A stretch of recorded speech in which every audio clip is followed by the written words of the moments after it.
बिस्मिल्लाहिर्रहमानिर्रहीम। अस्सलाम वालेकुम। मेरा नाम अज़हर जमील है और मैं ज़िला मीरपुर ख़ास के सबसे ज़्यादा सैलाब से मुतासर इलाके झुड्डो से आपसे मुखातिब हूँ। झुड्डो में कोई 15 रोज़ पहले पुरान नदी में पड़ने वाले जगह जगह शगाफ़ों के नतीजे के अंदर जो है वो सैलाब आ चुका था।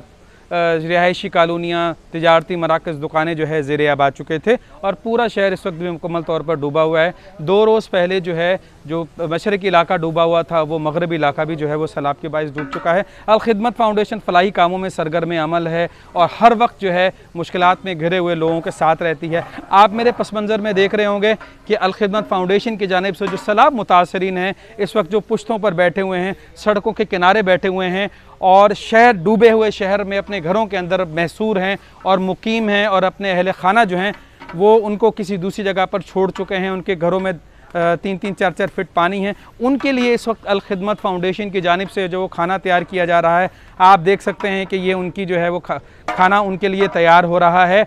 इस वक्त मगरिब का वक्त है और रात का खाने का वक्त है। रात का खाना जो है उनके लिए दिया जा रहा है, दिन का खाना हमने दिया था।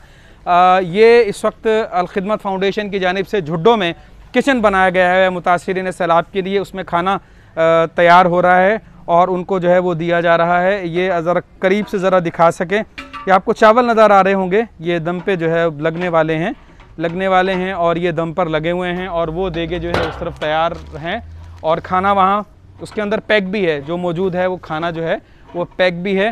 तो इस तरह से ये 20 देगें सुबह और 20 देगें जो है शाम के वक्त रात का खाना उन्हें दिया जाता है। 1000 लोगों को खाना दोपहर के वक्त और 1000 लोगों को शाम के वक्त रात का खाना उन्हें दिया जाता है। आप भी आगे बढ़ें, जो सैलाब मुतासरीन हैं, पुश्तों पर बैठे हुए हैं, सड़कों के किनारों पर बैठे हुए हैं और अपने घरों के अंदर महसूर हैं, मुकीम हैं, उनकी मदद के लिए आगे बढ़ें और अल खिदमत फ़ाउंडेशन का साथ दें। बहुत शुक्रिया।